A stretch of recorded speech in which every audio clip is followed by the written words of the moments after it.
Hello viewers, আসসালামু আলাইকুম। Welcome back to my channel Sharmin's blog. আশা করি ভালো আছেন সবাই। আমি আল্লাহর রহমতে বেশ ভালো আছি। আজকে আবার একটি নতুন ভিডিও নিয়ে সবার সামনে হাজির হয়ে গেলাম। আশা করছি ভালো আছেন সবাই। আবার আসলে নতুন ভিডিও দেওয়ার জন্য খুব চেষ্টা করছি, কিন্তু এডিটের জন্য পারছি না। বাচ্চার পরীক্ষা চলছে, তাছাড়া বাসায় মেহমান ছিল, সব কিছু মিলিয়ে ঢাকায় এসে আসলে ভিডিও করে রাখছি, কিন্তু ভিডিও যে এডিট করে পাবলিক করবো টাইমলি, তারপরে চেষ্টা করে যাচ্ছি আর কি। তো আসলে ভিডিও করার যে একটা আগ্রহ থাকে না, ওটা কিন্তু হারিয়ে যায় কোনো একটা কারণে, সেটা আপনারা খুব ভালো করেই জানেন। তো যাই হোক, আসলে সেই নতুন উদ্যমে যে কাজ করার একটা স্পিড নিয়ে শুরু করেছিলাম, আসলে এত ব্যস্ত থাকি সংসারের কাজকর্ম, বাচ্চাদের লেখাপড়া বা নিজের সব কিছু নিয়ে আর কি, ফ্যামিলি পারপাস। তো আসলে ওরকমভাবে টাইম দিয়ে ভিডিও খুব একটা করতে পারি না, খুব মানে সব কিছু মিলিয়ে একটা হিমশিম অবস্থা হয়ে যায়। তো ঢাকায় এসেই যে বিড়ম্বনাটায় পড়লাম সেটা হলো গ্যাসের বিড়ম্বনা। আমার বাসায় এসে দেখি চুলাই জ্বলছে না।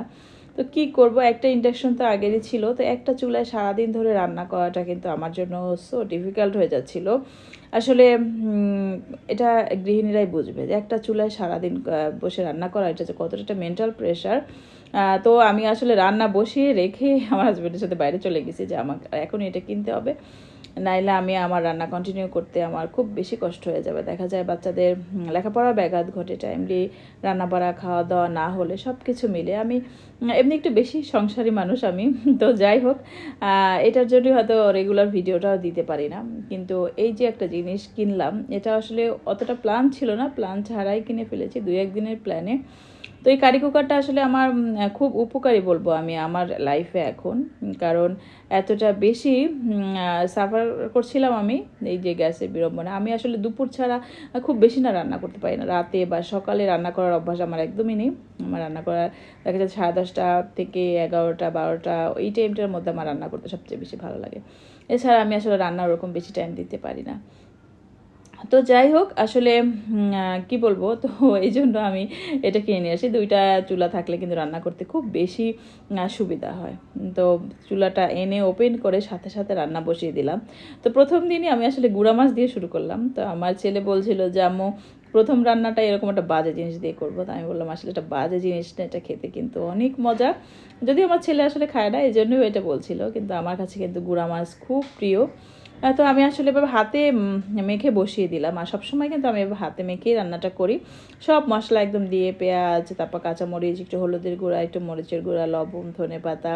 এখানে টমেটো দিতে পারলে ভালো হতো, কিন্তু আমার টমেটো ছিল না। টমেটোর সিজন যেহেতু এখন নেই, ফ্রিজে আছে, আসলে তাড়াহুড়ার মধ্যে না ফ্রিজ থেকে বের করা, এটা আবার ডিফ্রোস্ট করা অনেক ঝামেলা। তো ওটা না করে আমি আসলে এভাবে করেই তাড়াহুড়া করে মাখিয়ে বসে দিয়েছিলাম, যে যতটা তাড়াতাড়ি করা যায়। আসলে রান্নাটা এত তাড়াতাড়ি হয় এই চুলাটায়, মানে কি বলবো, আমার মনে হচ্ছিল যে না, আমার লাইফের একটা বড় প্রবলেম সলভ হয়ে গেল। তো এই আর কি, আমি আসলে খুব হ্যাপি ছিলাম এটা কেনার পরে। দেখা যায় গুঁড়া মাছটা হতে আমার 10 মিনিটও সময় লাগেনি, তারও আগে হয়ে গিয়েছে, খুব আর্লি কুক হয়ে যায় এই আর কি। তো এই জন্য একটু সাবধানে রান্না করতে হয়, যাতে নিচে একটু পোড়া না লেগে যায়, কি পোড়া লাগার চান্সটাও একটু বেশি থাকে। তো যাই হোক, আমি আসলে কি বলবো, খুব বেশি হ্যাপি ছিলাম এটা কেনার পরে। আর যারা গ্যাসের সমস্যা আছেন তারা কিন্তু চাইলে এরকম একটা কিনে নিতে পারেন, কারণ আমরা গৃহিণীরাই জানি আসলে আমাদের টাইম মেনটেন করে কাজগুলো করতে হয়। আর আমরা যারা ভিডিও মেক করি তাদের তো আরও এক ধাপ এগিয়ে চলতে হয়, সময়ের সাথে সব কিছু করতে হয়। তারপরে যারা এখন আমি নতুন বিজনেস শুরু করেছি, সেখানে আবার একটু টাইম দিতে হয়।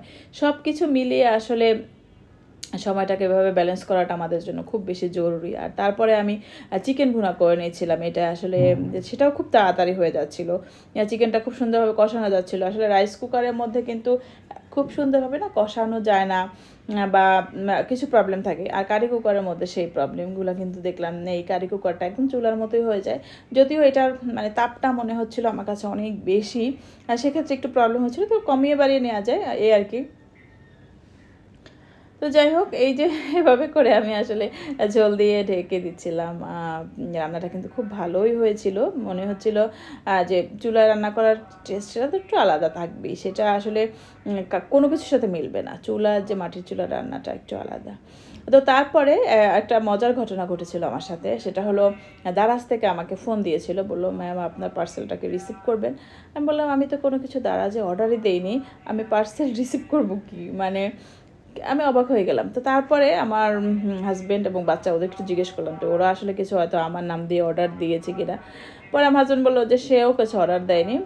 তারপর আমার ছেলেকে জিজ্ঞেস করলাম, সে বললো হ্যাঁ আমার অর্ডার দিয়েছে আমি, একটা সারপ্রাইজ আছে, এই জন্য সে আমাদেরকে সারপ্রাইজ দেওয়ার জন্য সে দারাজে অর্ডার দিয়ে রেখেছে, কিন্তু সে তার নিজের টাকা দিয়ে নাকি এগুলো সব কিছু কিনছে, হ্যাঁ বা কিনবে, এরকম একটা তার প্ল্যান। তো প্রথমে দেখলাম প্রথম গিফটটা আমাকে খুললাম, যে কি অবাক, আমি তো আসলে জানি না যে সে কী অর্ডার দিয়েছে না দিয়েছে। তো প্রথম দেখলাম সে একটা এভাবে হেডফোন, যে আসলে এই ধরনের জিনিসগুলো না, এই ধরনের গ্যাজেটগুলো আজকালকার বাচ্চারা ইউজ করতে খুব বেশি পছন্দ করে।